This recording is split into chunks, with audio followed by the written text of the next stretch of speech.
I heard that.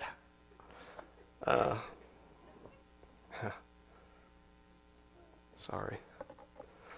Yeah, it's St. Patrick's Day, and I wanted a St. Patrick's shirt, and I don't look that good in green. People think I just look jealous or something. So,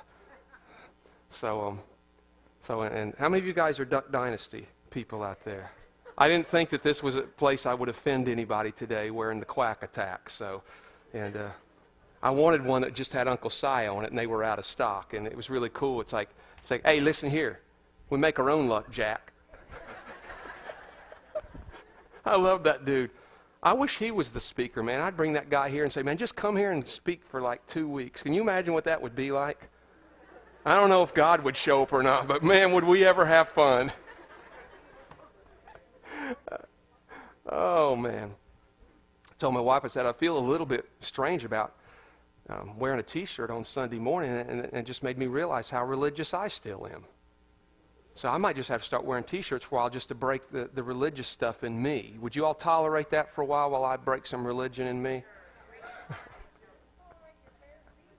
Yeah, I went barefoot last week, and I paid the price all week. Been blowing snot everywhere. It just was a little too early, and I got a little excited. And it's like, shoes are off, and everyone said, that's not good to be going barefoot yet. It's like, what do you all know?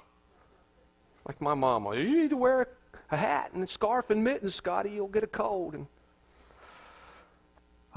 thank you guys for serving over there. Let's back up to the first sundry of the year real quick. We're going to serve like we've never served. How many of you guys are in? See, that's how you need to start. You don't pull your stick out first. You got to make them happy. First, you got to tickle them a little bit, give them some sugar daddies, some stuff like that. And oh, man, thank you guys for serving. It's ministry construction is a tricky thing because usually when you do ministry construction, there's not coffers full of money where you just hire someone to get it done. And even if you did that, they would never get it done because that's just the way construction goes. And so you step out on faith and you use what you got and you get real creative and you always realize that when it comes to ministry, because it's all volunteer stuff, that at some point if you don't start pushing, 3 months later, you're still where you were, and 3 months later, you're still where you were, and people actually get more exhausted by dragging it out than if you just say, come on, let's push and let's get this done. And so for anyone that cringes a little bit when we get a little pushy, trust me, it's saving you much more heartache in the big picture because you don't want to hear us up here forever and ever saying, we need to do this, we need to get this done. People get tired of that. That's why I didn't want to do a building fund. When we started doing this, it's like, I do not want to wear people out with a building fund. It gets so labor-intensive mentally and emotionally and stuff. So let's keep this simple. Let's just serve. Let's get this done. I really want to, would love to have these kids in there the first part of April. I know spring break is the first week of April, and that gives them a chance to get in there that week and do some little personal touches with us all out of the way. But if we can get this thing done by the end of March, it'll be so wonderful. It's looking so nice over there. And those of you who have jumped in with your labor and your creative skills, just thank you so much. Thank you, thank you, thank you. You guys are awesome. You're just awesome. Whenever I tried to transition from road ministry to pastoring, which is still going on, by the way, it's only been 18 years, though. There were just a lot of expectations that I had that were never met, and a lot of things I didn't know about that became a primary part of my life. And one of the things that I had to grow into was this. I thought going into this that I was going to spend most of my time nudging people into their future. I'm not talking about sermon stuff. I know from up here we're always pushing into the future, pushing the future. I'm talking about that when we're not up here, the other 80 hours a week that we spend with people and just involved in your life and just counsel and just conversation and just ministry of all kinds. And for some reason I thought most of that time was going to be spent on pushing people into the future. And I had to learn from experience that actually most of my time is helping people deal with their past. And I didn't see that coming because I'd been in road ministry, and when you're in road ministry, you don't know stuff like that. You don't spend personal time with people. And so I spend most of my time out of the pulpit with people, helping them try to work through their past. And when we get in the pulpit, we spend most of our time trying to help people push into their future.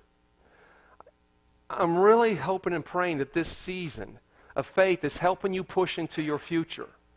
I know we're not a church that gets up here and spends a lot of time ministering on the things of people's past. That's because I personally don't think that approach works best.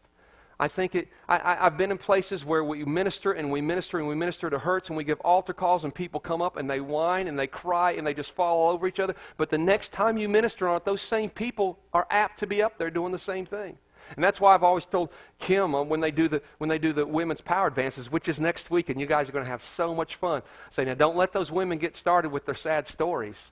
Don't let them just get up there and start talking about how they've been beat up in life and how mean the devil's been and how mean their husband is and all that stuff. Because all you're going to do is have a bunch of women sit around and cry on each other's shoulders, and you'll leave and nothing will change. They'll feel good in the moment because, oh, somebody comforted me. But I'm telling you from personal experience in my life and as a pastor in ministry 30 years, we have got to learn ways to push out of our past and into our futures. We're not getting into the predestined days that God saw for us when we were being formed in our mother's wombs, because we're lingering too much in the shadows of what was. And that's why when God would tell Moses, get the people together, cross this ocean, and then he would tell Joshua, cross this river, and they would build monuments. Now take some stones and build some monuments here. Well, what's the monument? To remind you of the past and how wonderful or how sad it was? No, it's so that when you see the monument, it will remind you, don't go back there. And if you've been watching the Bible, how many of you guys have watched the Bible the last 2 weeks? It's the #1 series, TV show that's ever aired. Isn't that wonderful? 50 million viewers. It's just awesome, and I have been very, very impressed with how they've done this thing. And the poetic license that they have been using is no more poetic than what we use in pulpits every Sunday, where we try to use our imagination to fill in the gaps. It's been wonderful. And if you saw the first story, and it had Abraham and it had Lot and Lot's wife, and as she turned into a pillar of salt, and God said, don't look back at the past, don't look around, don't turn around, don't look back where you've been, because you'll turn to a pillar of salt, which means you can't be sprinkled, you can't be the salt of the earth, you can't be used anymore. And what a reminder, what a reminder. To be frozen in time was the picture of Lot's wife. She was frozen in time because she could not turn her face to the future and plow into it. And this season about faith has been very intentionally about helping you push into your future. God has a design in how you can do that. The whole enchilada under one simple topic is called faith.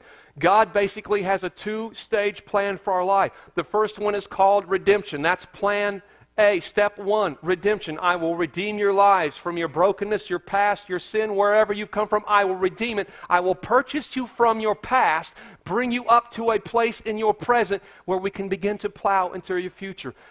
And phase 2 of God's plan is real simple. It's just called faith. He has redeemed us from our past, and now He is trying to arm us, stir up faith in us, mature our faith, because faith is about activating the future. Places we haven't been yet, things we haven't seen yet. And if you've been here, you've seen story after story of these guys' lives. As they activate faith in their lives, they begin to see things in their lives they'd never seen before. Noah had never seen himself as a carpenter before. He'd never seen himself as a great navigator before. He'd never seen himself as a great zoologist before. More than likely, when we look at the end of the story of the flood, he was a farmer. That's all he saw himself doing, was raising grapes. It's a fine job, but maybe he never saw anything past that. And God was trying to show him, if you will step out in faith, be obedient to what I'm asking you to do, step out in faith, you're going to see yourself do things you never thought you would do. You need to see it. And so all of us are filled with hope today. For faith is the evidence of things hoped for. Faith, the action of it, the activity of it, it begins to produce. It becomes an evidence of things that we used to just hope for. Oh, I wish I could see this in my life, and I wish I could do that, and I wish I could be that. But we only hope. faith becomes the activation of our hopes. And now there's an evidence, and we begin to see what was once unseen. And we've worked our way through about 4 levels of faith that we see God is methodically trying to show us something here, that this is a bridge from the seen into the unseen. And each level of faith is synonymous with things that the Bible talks about routinely. Like with Abel, just learning how to trust God. Bring Him the first fruits and trust Him with your life. The story of Noah where we learn to just to build some endurance to our faith. Stand in some stuff for a while. In America, we're so microwave and we're so quick to throw in the towel when we don't see what we want to see very, very quickly. And as Americans, we're so spoiled. But faith never develops if it's put in a microwave. How many of you guys know what it is to put a roast in the oven for several hours? Put a turkey in there on Thanksgiving, man. Put it in the night before, and it's so succulent, and it's so good. It's so much better than anything that you could ever pull out of a microwave. It's the slow cook of God, the slow roast. How many of you guys know that slow roasted coffee beans are the best? And where's Gwen?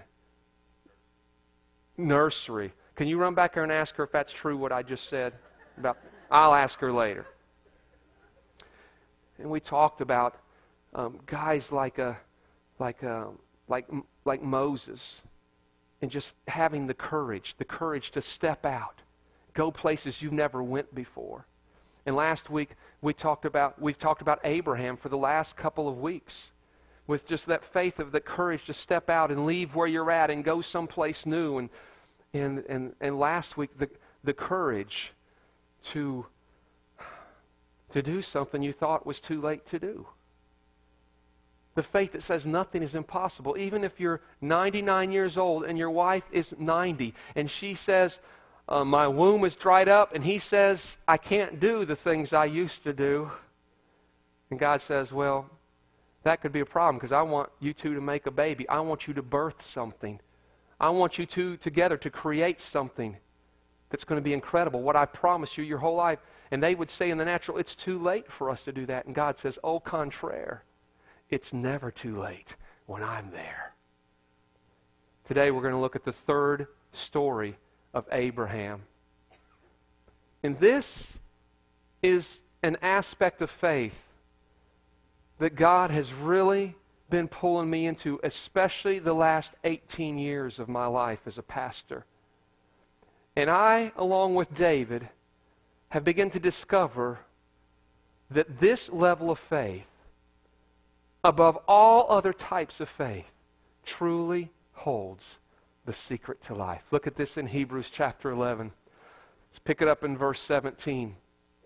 By faith, Abraham, when God tested him, offered Isaac as a sacrifice. How many of you guys saw that watching the Bible? A little emotional, wasn't it? He who had received the promises was about to sacrifice his one and only son. Even though God had said to him, it is through Isaac that your offspring will be reckoned. And Abraham reasoned that God could raise the dead. And figuratively speaking, he did receive Isaac back from death. Now, I want you to understand that this is another one of those Bible stories that can just be so superficial unless you can somehow put yourself in the moment and in that person's shoes. Most of us in here today can relate to sacrifice on some level. Marriage is full of sacrifice. Parenting is full of sacrifice. I remember when we were preparing to go to China and get Hannah, and actually before we ever knew we were going to China for sure, and before we ever knew that Hannah was going to be our baby, we just knew in our heart there were things that we hoped for, and I honestly had felt like God had promised me some stuff, and I had gotten an attitude with God a few times because I was so sick of looking at people that was kicking babies out like crazy who clearly did not even want their children. And here I wanted a child so desperately. You know, we went through all kinds of, jumped through hoop after hoop with the state and going through classes and being promised all kinds of things, and nothing was going on. And then when it finally clicked with us, let's look at China. I've been there through the years. God has birthed that nation in me. And my whole life, a large chunk of my life was about the redemption of that nation. And of course, you know how we are. We want to go over there and do a 60-day crusade and have 2 million people at each service. And that's how we're going to redeem, the nation. And God's like, don't despise the small steps. Let's start with one, and we'll see how that works. And so when we saw we were going to China to get Hannah, any time that you're going to have a baby, how many of you guys have noticed that it kind of, in a little way, alters your lifestyle? And one of those areas is financially, because it's incredible how many diapers that babies can go through. And then there's formula, and then there's clothes, and whatever you buy them today doesn't fit 2 weeks from now. And it's just nonstop. And then because of the baby, you don't go to all the places you used to go. You don't do all the things you used to do, and you're not so spontaneous with your funds anymore. And as we were in this season of life, I'm just a car guy. I love old cars. Grew up through the muscle era, and those of you who missed that, you don't even really know how good life can be, man. If you've never cruised, and I don't mean in your mama's Volkswagen, I mean you got to get in a car with at least 700 horsepower, tires this wide in the back, tubbed out. It can't be an automatic. It's got to be a 4-speed, not a 6-speed or a 7-speed like in our little 50 horsepower cars today. There's a reason why they're putting more gears. My Hummer is an automatic. It's a 7-speed automatic transmission. You know why? Because I've got a 7,000-pound vehicle, and I've got a 5-cylinder engine in it. And so to get it going from 0 to the speed limit, you've got to have a lot of gears in there changing. Those of you who understand mechanics know what I'm talking about. My Hummer's not like Sean's. It's even a heavier Hummer, but got this gigantic engine in it. So mine's the one that's like it takes a lot of gears to get it going. But I love cars, and the older, the better. And I was in that stage in life where it's like, okay, I'm not going to be filled with regret when I get old. I'm getting me an old car. And so I started shopping for an old car, and we were going to Pigeon Forge. How many's been to Pigeon Forge when it's just wall to wall with old cars down there? And man, you go down there with some cash in your pocket, you can bring home something sweet. And so I started my early venture of car shopping, and I was looking for like a 40, 41, preferably Willys coupe, but I know that's not going to happen because that's like $100,000. So I'm looking more at your $20,000 cars, with your Chevy coupe or your Ford coupe or your Plymouth coupe, because they all had about the same look. And it's just like, when I look at it, it's just like something happens in me. You ever look at anything tangible but have a spiritual experience? That's the way old cars are for me. And I was ready to pull the trigger on it, and we were trying to get ready for this adoption thing, and then we started looking more at the fine print. And I went, this adoption is going to cost exactly what this old car is going to cost. And I'd been telling my wife, it's like, you know what? I want a baby so bad, and I want my baby to grow up with an old car. It's going to be so fun, them growing up, and they're going to think their daddy's so cool, man. We're going to get in that 40 Chevy coupe, man, all tubbed out with 700 horsepower, and it's going to rumble, and it's going to shake, and everyone's going to say, man, your daddy is so cool.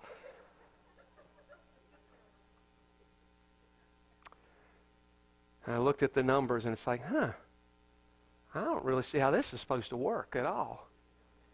And I operated in denial for a while. It's like, well, we can do it all. We can do it all. We've got faith. And God's like, how bad do you want that baby? Because it's going to require sacrifice. And God began to teach me lessons about sacrifice, and it clicked, and it's like, okay, got to sacrifice the car. That's not going to happen, and we're going to get a baby instead. And I've had several situations in life that involve sacrifice, and it's funny because it always seemed like it involved the car. I've told you this story before, but I looked forever for a 64 Ford Bronco. That's the little ones, the early ones that came out. And those things are cool. If you can lift those things up about 6 inches and put like 38-inch monster mutters under them and stuff, and they're cool, aren't they? How many knows what I'm talking about? I need more rednecks in this church. I got too many city people here.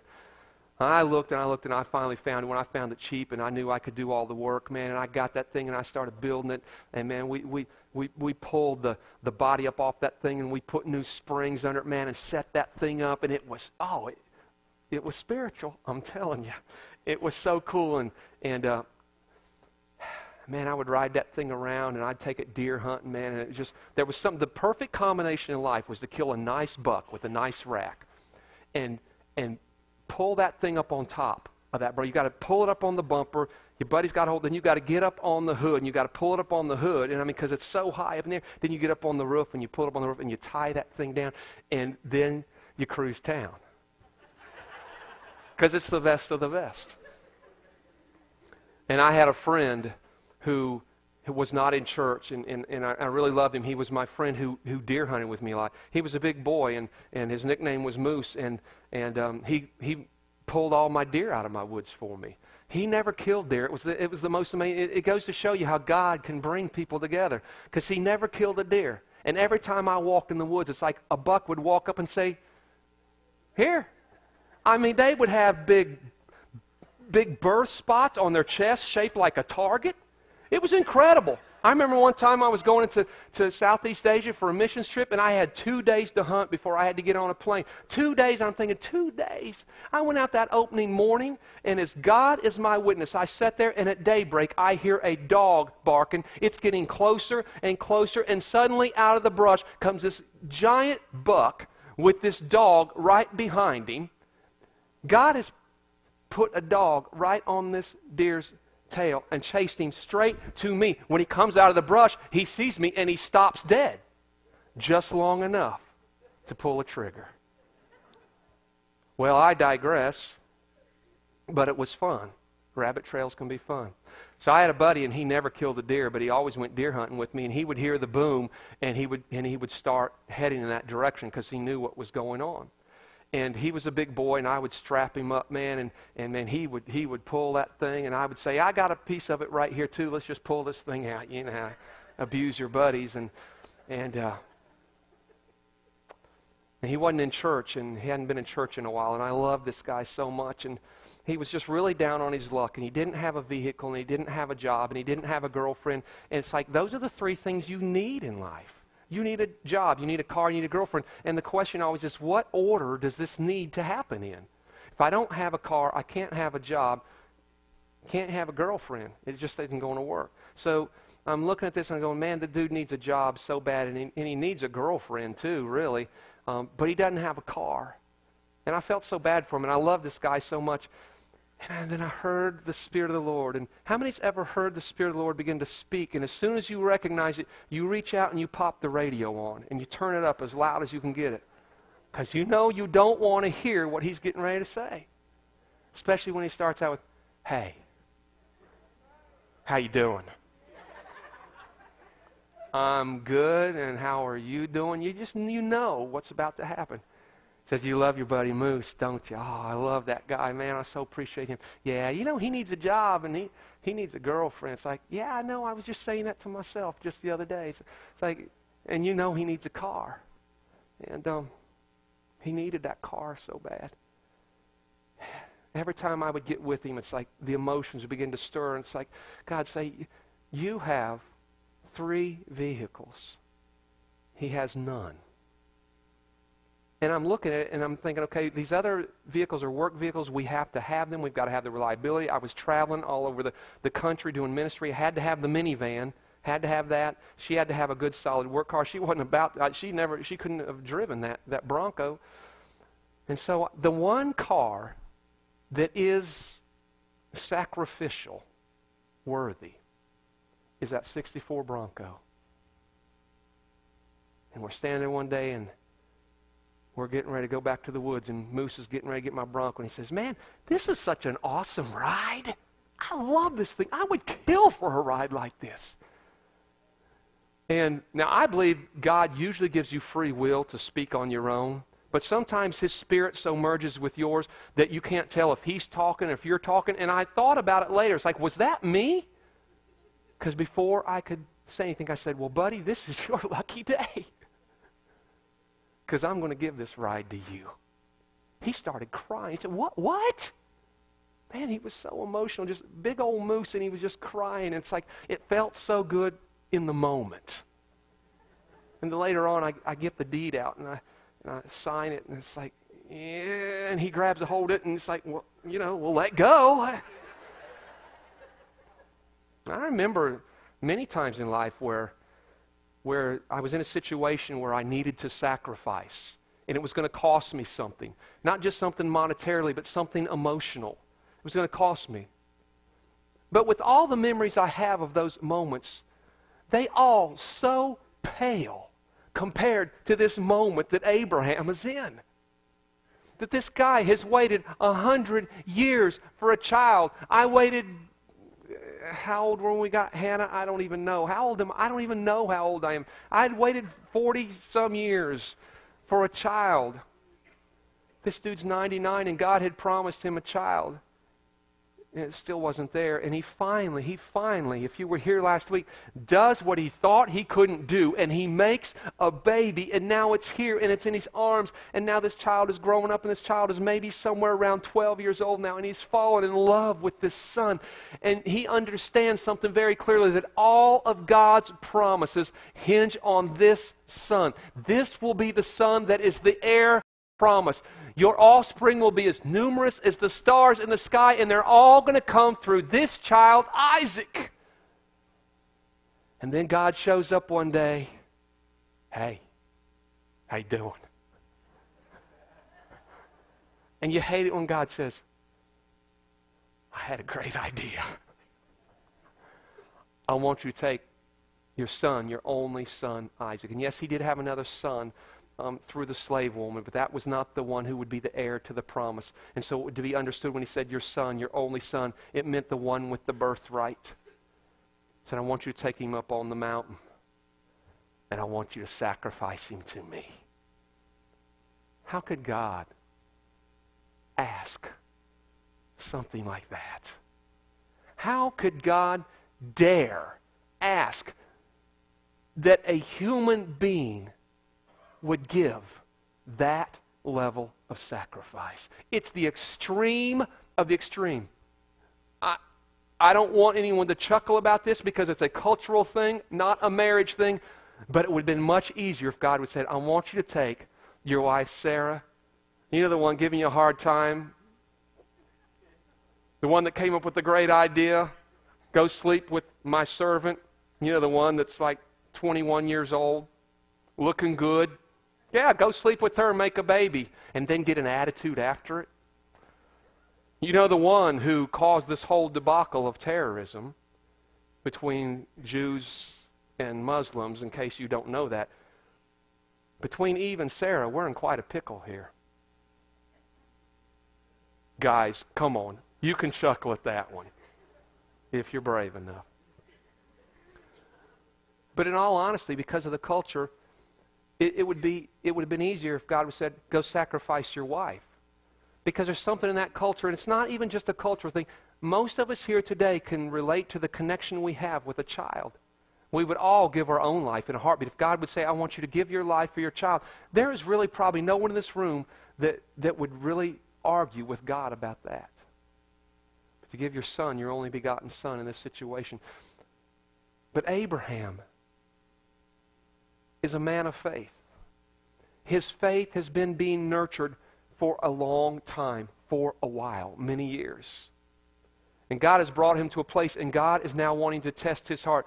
Abraham, are you just a religious man? Are you a man after my own heart? Hey, Abraham, has this just become a dead practice to you now? Sacrificing to me, going to church, singing songs, raising hands, praying, putting a check in the bucket. Is it all just routine? Is it all just religious now? Where's your heart? And he tested Abraham's faith to see where it was at. Is it real or is it Memorex? He said, take your son up on the mountain and sacrifice him to me. But Abraham at that point had developed an Abel type faith where he trusted God with whatever God. You see, we wrestle over a tithe, a 10%, and God says, bring the tithe into my storehouse. It's like, I don't know if I've got enough faith for that. Well, that's pretty easy compared to bringing your only child, isn't it? What a test. And he brings his child to the mountain, and they carry the wood, and they build an altar, and poor Isaac, they did a reasonably good job with the Bible series, but that was so much more emotional. Can you imagine this innocent child as they build the altar and they put the wood on the altar, and he begins to look around. He says, Father, where is the sacrifice? And one thing that I think they got very accurate in that scene was where Abraham quickly grabs Isaac and begins to wrap ropes around his hands, because imagine yourself in Isaac's shoes now, and suddenly the light bulb pops on. You're going to run, you're going to fight this thing. You're not just going to stand there and say, well, sure, Dad, whatever God says. And he grabs his son, and the emotion of that moment it's overwhelming to me, just the part that I can try to relate to. So he grabs his son, and he wraps him in straps. And he places him on the altar, and he's got faith. He's waiting to hear from God. How many's ever been in a situation where you desperately need God now to say something? He believes that God will do something because he had told the servant halfway up the mountain, you stop here. He said, we will be back. He did believe that God was going to do something, but we see in the big picture of Scripture that Abraham actually believed that even if he sacrificed his son, God would raise Isaac back up from the dead. That man actually believed that. And what he was saying is, I believe today that if I sacrifice the best that I have of my life to you, it will not be a lost sacrifice. And we need to hear this, because our American mindset that just so kicks against the very ideology of personal sacrifice is based on this one thing. If I sacrifice, it will be lost, and I need it for me. I need my time for me. I need my space for me. I need my stuff for me. I need my money for me. I need my talents and my gifts for me. And Abraham was just the opposite with his faith. He believed that whatever the sacrifice, even his son, that when he came back down that mountain, nothing would be lost. That's powerful. And we know the story as he raises the knife. Just before he thrusts it into his son, God speaks and says, Abraham, stop. And then he said one of the most powerfully prophetic things that could ever be said, leading now generations to the foot of the cross. He said to Abraham, now I know that you love me, that you really love me, because you were willing to sacrifice your only begotten son today. It's powerful. There's a word there that's been very mistranslated, even in the NIV. It's translated as God saying, now I know that you fear me, that you really fear me. And that is just a terrible translation of that word, because it has very wrong connotations for us, like that Abraham's afraid not to do it because God may get mad. And that's not what the word meant. It was a word that absolutely was synonymous with such a respect, a loving respect. God literally said, I know that you love me now because you were willing to sacrifice the best, most valuable thing you have for me today. And because his faith was tested and he passed the test, his faith was rewarded. And nothing was lost. Nothing was lost. There's 4 things I want to tell you about sacrifice today. They don't rhyme. They're in no certain order. They don't start with the same word. They're just truths about sacrifice that I see in this story and across the Bible. And here's what they are very quickly. The first thing is, a sacrifice is absolutely something God wants from us. Look at Romans 12, verses 1 and 2, for anyone that thinks this is an old covenant thing. Therefore, Paul says, I urge you, brothers, in view of God's mercy in your life, to offer your bodies as living sacrifices, holy and pleasing to God. This is your spiritual act of worship. Now, how many of you guys want to be worshipers? I love singing the songs. I love playing the piano. I love lifting hands, dancing before the Lord and singing new song and all that stuff. It's awesome. Paul said, make your very bodies living sacrifices. Make your body a living sacrifice. And sometimes we'll take Old Testament passages and we'll take them out of context. As God would say to Abraham, he would say, I don't want your sacrifice. I want your obedience. Obedience is better than sacrifice. The point wasn't that he didn't want sacrifice. He did still want sacrifice. But what he was saying is, I want your sacrifice to be an act of obedience, not just an act of religion. And nothing has changed because of covenants. Except for now, sacrifice isn't something that's as impersonal as the best lamb in my flock. Now sacrifice is me. I'm the sacrifice. Sacrifice is absolutely something God wants from us out of obedience, not out of religion. The second thing that I want you to understand about sacrifice is that sacrifice will cost you something. We told the story of David, and it is such a very emotional story for me because I know what it's like to be a guy who's doing reasonably good in my walk with God and then choke and then just feel like, man, that's back to the drawing board, all is lost, and what does God think of me now? Could God ever use me? How does he even love me? And I know David went through that multiple times, and here he is in this last time, and he has choked. If anyone should have learned to trust God from Goliath on, even before Goliath, it is this man David, and now he's ready for battle, and he's not sure all of a sudden if God's going to show up, and we all can relate. Walking with God for many years, seeing God come through time and time and time again, suddenly we're in a new situation, and we're not so sure anymore if God's going to show up. When we talk about Jacob here in a few weeks after Easter, we're going to see a level of faith there that I hope will change our lives.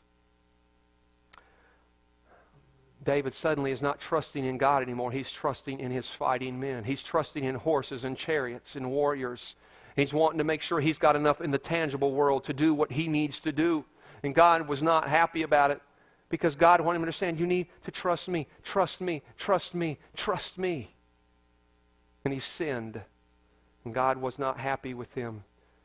God came and said, David, you need to make sacrifice. And the making sacrifice was not God being happy because David would go slice open a bull and burn it on a grill somewhere. That's not what God was looking for. He wanted to see, it was a test. Where is your heart, David?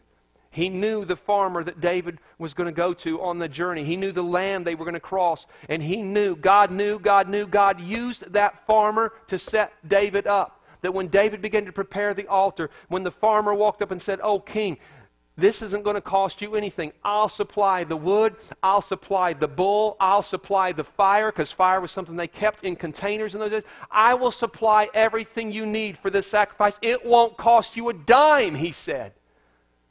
And there lied the test. And there's where we often fail our test, because we all want to do something great in life, and we want to do something for God, but we don't want it to cost us anything, especially something very valuable. We want God to bless us financially, but we don't want to pay the price of bringing the tithe into the storehouse.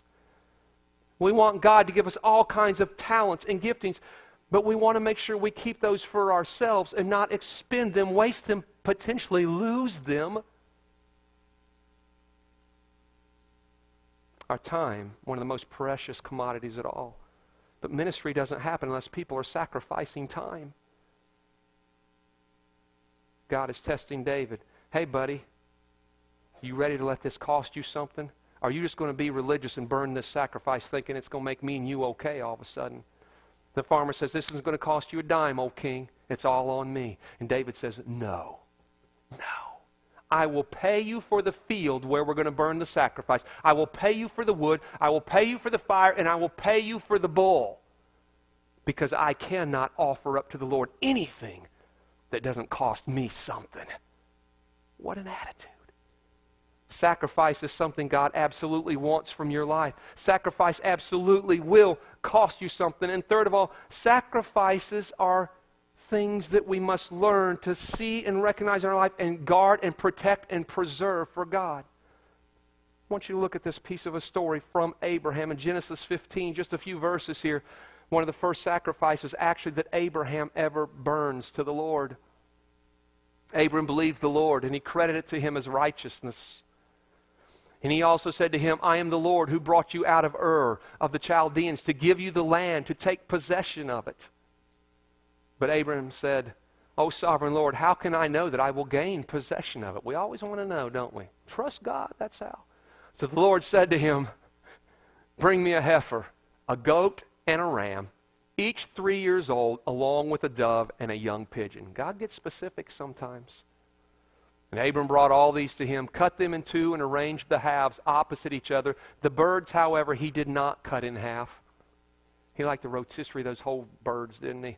Then birds of prey came down on the carcasses as they're laying on the altar. But Abram drove them away. I want you to see, it's amazing how many people have never really noticed this part of this story. That God is saying, how will you begin to trust me? I want you to begin to burn sacrifice, begin to worship me. Let's begin to build a connection, you and I.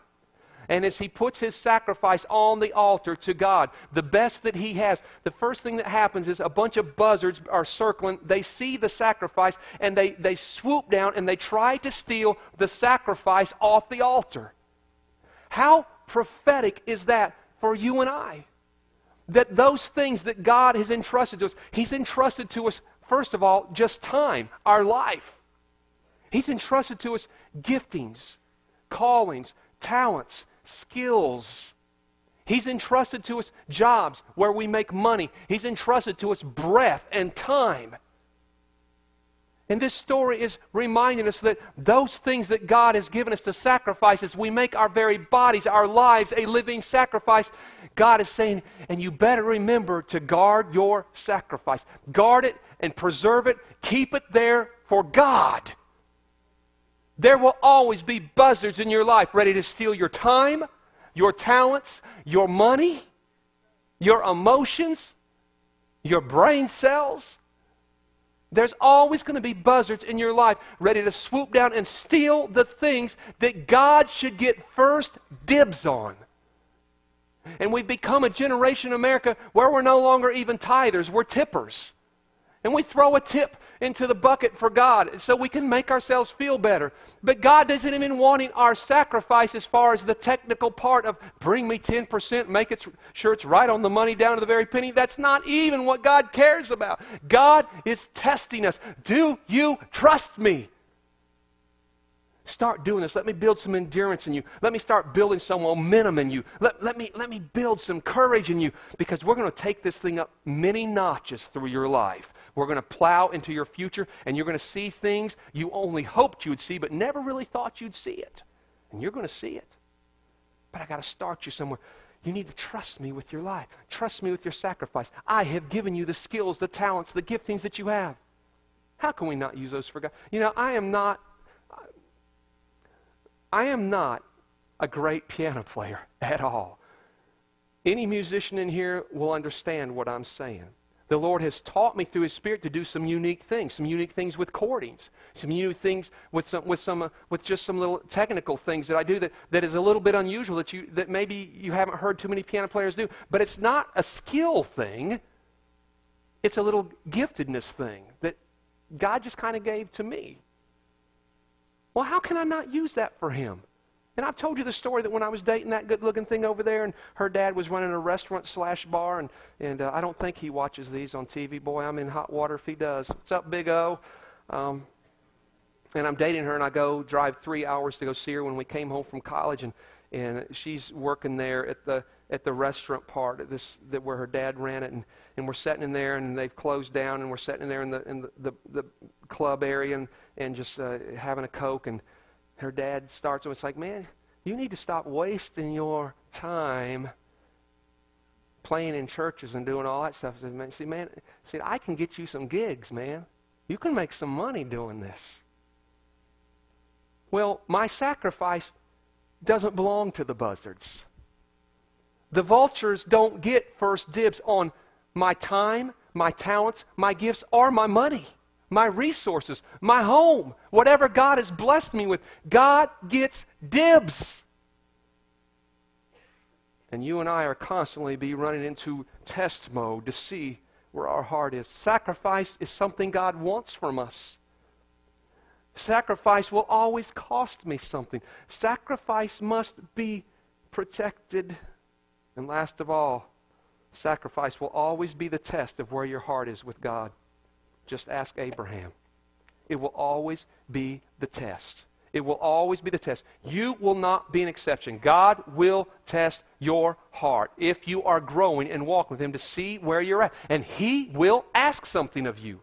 He will ask something of you that will require time that you would rather spend somewhere else in the natural.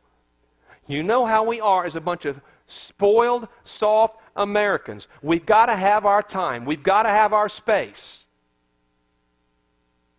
I've got to find me. I've got to protect me, take care of me. So opposite the very mindset of Jesus Christ, who said, if you want life, you better learn how to start giving your life away. God will come to us all, and He will start small, and there is none of us that can relate to the magnitude of what He asked from Abraham. It was very magnified to make a point for us. God will never come and ask anything of you that you do not have, that you cannot give. If you are willing to be that sacrifice. But the test is so awesome. Because it's just like life. Every time you pass a test, you get a promotion. And you show me anybody walking with God that is walking in authority, walking in power, walking in a place where God has entrusted to them some stuff. And I'll show you somebody who's made some sacrifice. And here's what I want to tell you about sacrifice. When we planted Cornerstone Family Church, the first 6 months was pretty fun. And then it started getting serious because everybody came through the door at first, and it's like, yeah, whatever, we're just happy to be here, and we don't like normal church, and this looks like this is going to work for us, and everybody's happy and getting along. And then as soon as you start building relationship with people, that's when everyone starts getting a little nitpicky and, a little soft-skinned, and now you got to be more careful. It's not up front. It's later on you have to start watching that stuff. And the work started coming into the picture, and I began to notice, man, there's a price tag to this thing. At first I thought it was just the sacrifice of if you've read the bulletin this morning, the back of the bulletin, sacrificed a landscaping business and was running some rental housing. And that was our income. And we stepped out in faith, and she was working in the hospital, said, well, you keep working, and I'm going to stop landscaping, and we're going to sell the rental properties, and we're going to focus on getting this thing off the ground, because why spend 10 years accomplishing what we can accomplish in 10 months if we'll really focus? And that's exactly what happened. Within the first year, we were a solid congregation, a solid church that was up and functioning. But there was a sacrifice, but the sacrifice wasn't on the physical end at all. I began to realize it was on the personal end and the demands that were being made. And I learned what it meant for the Bible to say your life is not your own. It's not your own. And God is saying it belongs to me, which means it belongs to your people. Make yourself available 24/7. 24/7. Got up this morning, heard my phone going off. 6:45, I knew it either had to be an emergency or Tim Oliver trying to get hold of me, tell me he couldn't come play drums today, and I better go ahead and start freaking out. That's a joke. Well, it wouldn't be a joke if that would have been him. It was a family that was in a situation, and they were needing some comfort, and they were needing some counsel. Here's what I want to tell you. After 18 years of pastoring this place, I have made a lot of sacrifice, and I have lost nothing. But to stand here and tell you of my gains, there is not enough time. I never sacrifice. That not only is there not lost, but there is gain. In my life, I just feel like the older I'm getting, it's not because of anything in the natural. I know it's because of God. My life just feels like it's getting richer and richer and richer, and just the joys of my salvation and the peace of my God, and just the fulfillment of bearing fruit, and just fellowship and relationship and just enjoying the dog out of life. And I know that's not natural. I've never sacrificed in the way that God asked Abraham to. I have not sacrificed in the way that God did personally when He wanted us to understand, now you know that I love you, that I really love you, because I sacrificed my only son for you. I can't relate to that level of sacrifice, but the levels I can relate to, I can tell you. It's cost me something. The Lord has been well pleased. I haven't lost anything, and I've gained a lot. And God wants you to know that today, because the tests will not stop coming. God wants to know where you stand with Him. He wants to know where your heart really is. And the only way He can find out is to put you in a situation of test where He requires something of you that you don't in the natural want to give up.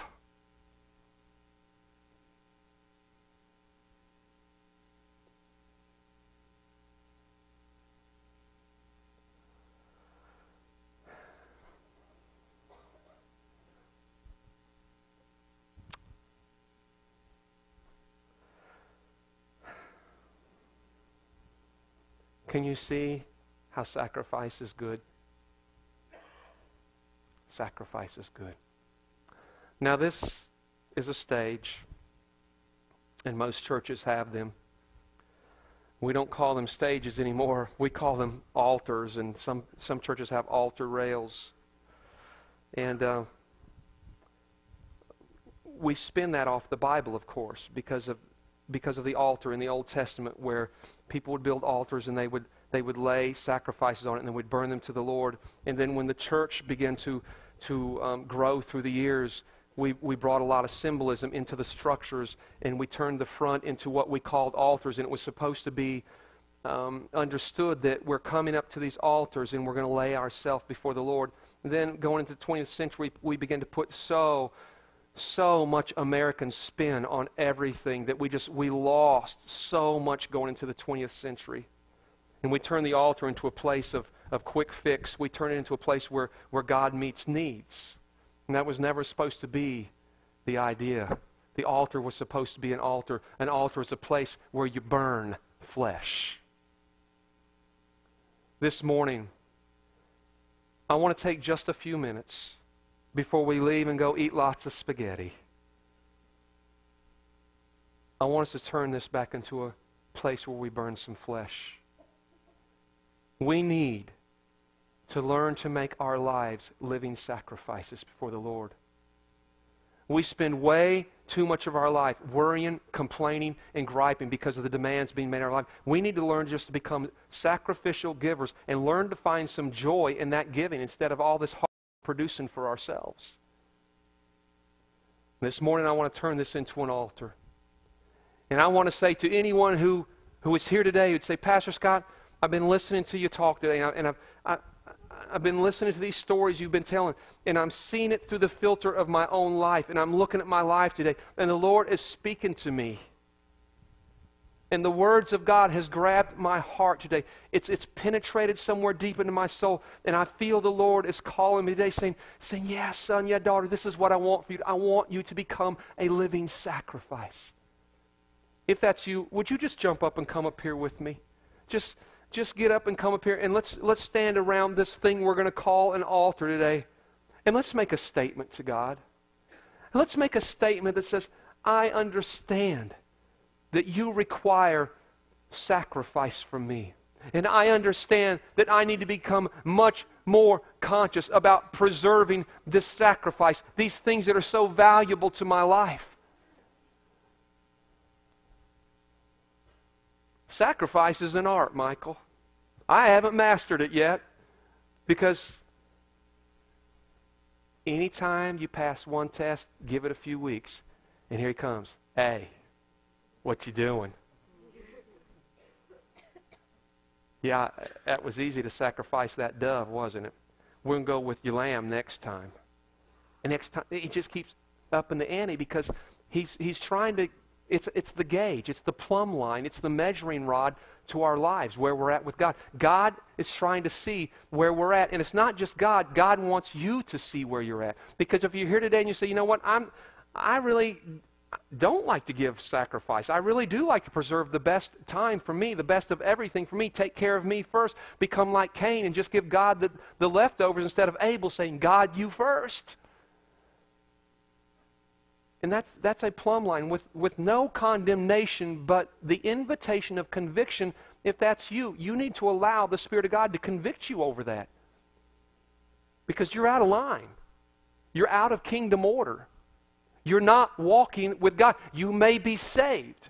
You may go to church. You may do churchy things, but you are not walking with God. God needs to get you in a place where you say, here's my life. Thank you for giving me your life. Now I'm going to give my life to you. Now, how many's ever come up to you and say, hey, have you ever given your life to Jesus Christ? How many's ever, you familiar with that terminology? How many's ever been asked that? If I say, how many of you guys have given your lives to Jesus? How many would raise their hand? Yeah. Well, do I need to interpret that? Do we need a translation on it? How many have given your lives to Jesus? A living sacrifice, a living sacrifice. And I'm here with everything in me trying to push this out, wanting so bad to convince you that if you will try a lifestyle of sacrifice, all this life that you're longing for, that's where you're going to find it. You find it there. Stop trying to protect your sacrifice for you. Stop letting buzzards and vultures come in and ransack your altar and steal your sacrifice. Guard it, because it belongs to God. I thank you today, Father, that you have given us this story, a story of a man and a son, a father and a son, Lord, that is on levels that I can't relate to. And Lord, it stirs me as a father as I would even try to imagine for a second that you would ask me to take my daughter and give her up for you. And Lord, not even sure of what my response would be. But what I do know, Lord, is the things you're asking of me and of these people, they are doable. They are things that we absolutely can say, yes, I can make that sacrifice. You're starting us in easy places, Lord. Lord, I just pray that by your Spirit that you would stir us today. Pull us out of this crazy box of America that we live in, Lord, where we've just so redefined who we are in this culture that it doesn't even begin to mirror your heart. Forgive us.